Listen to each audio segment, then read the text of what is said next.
warahmatullahi wabarakatuh. Halo anak-anak semua, apa kabar kalian? Semoga kalian selalu sehat dan selalu dalam lindungan Allah Subhanahu wa Ta'ala. Ingat untuk selalu menjaga kebersihan, kesehatan, dan selalu menerapkan pola hidup sehat serta 3M. Mencuci tangan, menggunakan masker, dan menjaga jarak.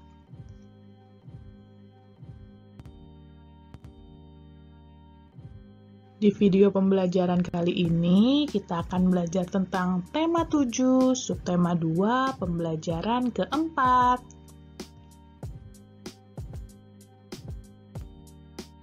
Di mana tujuan pembelajaran kita hari ini yaitu menjelaskan proses pembentukan NKRI.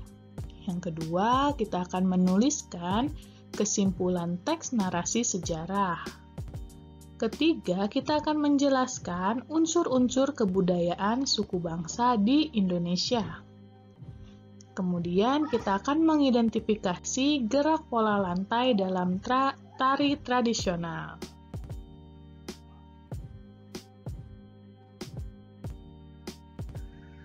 Pasca dibubarkannya BPUPKI pada tanggal 7 Agustus 1945, dibentuklah Panitia Persiapan Kemerdekaan Indonesia atau PPKI yang diketuai oleh Insinyur Soekarno.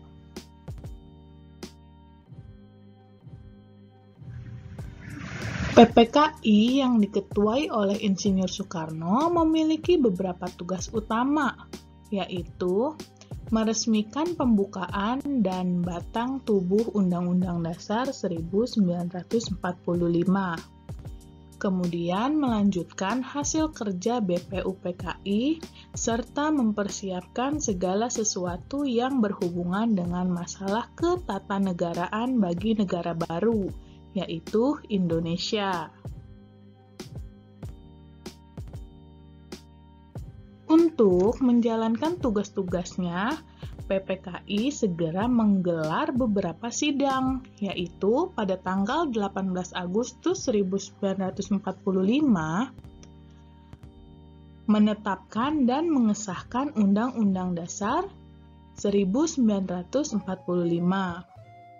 Kemudian memilih dan mengangkat Insinyur Soekarno dan Muhammad Hatta sebagai Presiden dan Wakil Presiden Indonesia.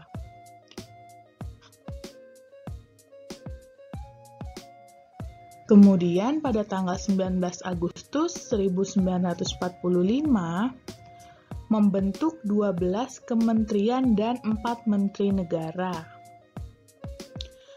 Lalu membagi wilayah Indonesia menjadi 8 provinsi, yaitu Sumatera, Jawa Barat, Jawa Tengah, Jawa Timur, Sunda Kecil, Maluku, Sulawesi, dan Borneo, yang dipimpin oleh seorang gubernur.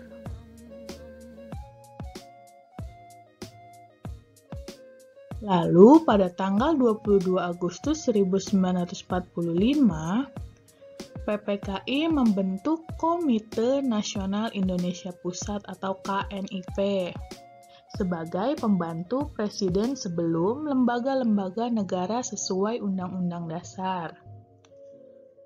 Kemudian membentuk 3 badan sebagai wadah perjuangan, yaitu Komite Nasional Indonesia, Partai Nasional Indonesia, dan Badan Keamanan Rakyat yang memiliki tugas menjaga keamanan dan ketertiban umum.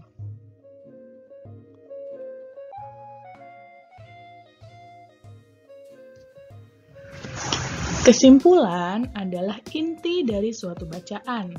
Kesimpulan dapat memudahkan seseorang untuk memahami garis besar teks secara keseluruhan.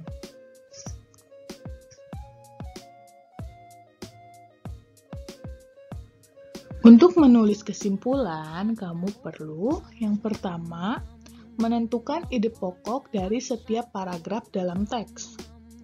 Kemudian, kalian sampaikan ide pokok tersebut ke dalam beberapa kalimat menggunakan bahasamu sendiri. Selanjutnya, kalian perhatikan ejaan dan pemilihan kata saat menulis kalimat. Nah, kalian perhatikan teks pada buku Bu Pena 5C halaman 124 berikut ini. Di sini ada teks tentang Muhammad Hatta.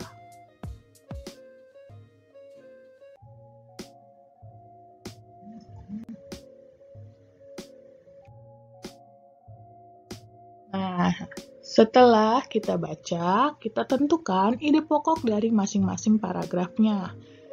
Di paragraf pertama, ide pokoknya adalah Wakil Presiden Indonesia yang pertama adalah Muhammad Hatta. Ide pokok pada paragraf kedua adalah Bung Hatta diberi gelar sebagai proklamator kemerdekaan Indonesia.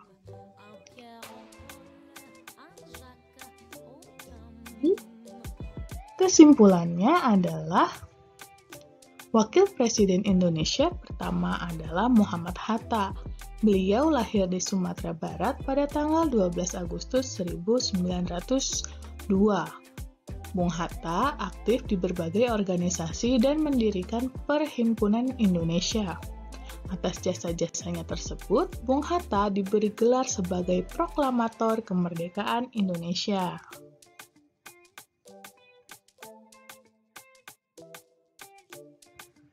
Sebagai negara yang majemuk, masyarakat Indonesia memiliki keberagaman ras, suku, bahasa, dan agama. Sebaiknya kita memelihara keberagaman tersebut dengan belajar memahami perbedaan unsur kebudayaan yang ada dalam masyarakat.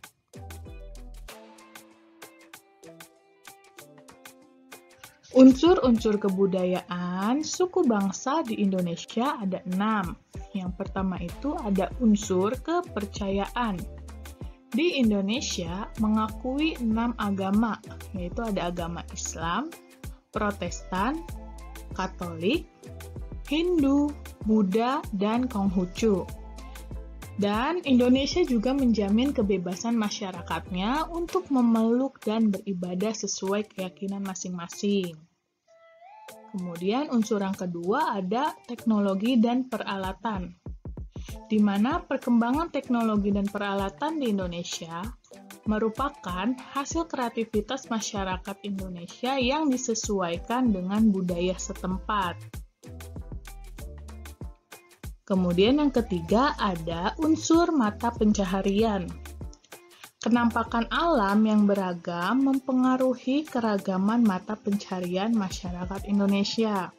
Misalnya pada masyarakat yang hidup di perkotaan umumnya memiliki mata pencaharian sebagai karyawan kantoran. Sedangkan masyarakat yang tinggal di perdesaan umumnya memiliki mata pencaharian sebagai petani atau nelayan. Kemudian unsur budaya yang keempat itu ada unsur kesenian. Hasil ciptaan manusia yang berkembang dan disesuaikan dengan budayanya masing-masing. Selanjutnya ada unsur pengetahuan. Masyarakat menggunakan ilmu pengetahuan sebagai suatu cara untuk mengatasi berbagai kesulitan dalam hidupnya. Dan yang terakhir ada unsur bahasa daerah. Sarana komunikasi yang digunakan oleh masyarakat di suatu daerah.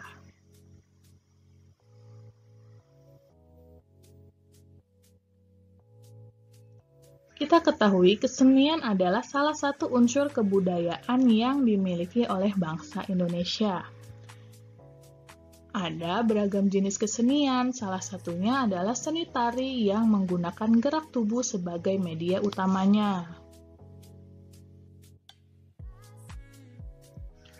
Nah, di sini ada tari kancet dari Kalimantan dan tari cakalele dari Maluku. Tari-tari daerah di atas bermakna tentang kepahlawanan.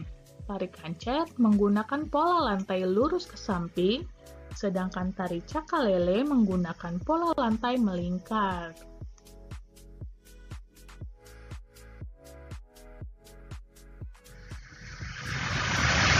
Nah, itu dia tadi pembahasan kita tentang tema 7, subtema 2, pembelajaran keempat. Sekarang tugas kalian adalah yang dikumpulkan hari ini, kalian kerjakan latihan soal pada buku tematik 5G halaman 68. Kalian kerjakannya di buku tulis dengan tulisan yang rapih dan jawaban yang tepat. Ini dikumpulkan hari ini ya. Kemudian, untuk tugas praktiknya, kalian membuat mading tentang peristiwa pembentukan Negara Kesatuan Republik Indonesia atau NKRI. Kalian bisa mencari informasi atau gambar-gambarnya melalui internet. Kemudian kalian buat mading sekreatif mungkin. Untuk petunjuk pengerjaannya ada di buku pena 5C halaman 123 dan 124. Nah, untuk tugas praktik ini dikumpulkan hari Jumat.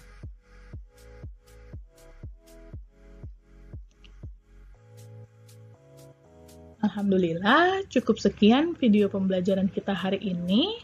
Semoga bermanfaat. Terima kasih. Wassalamualaikum warahmatullahi wabarakatuh.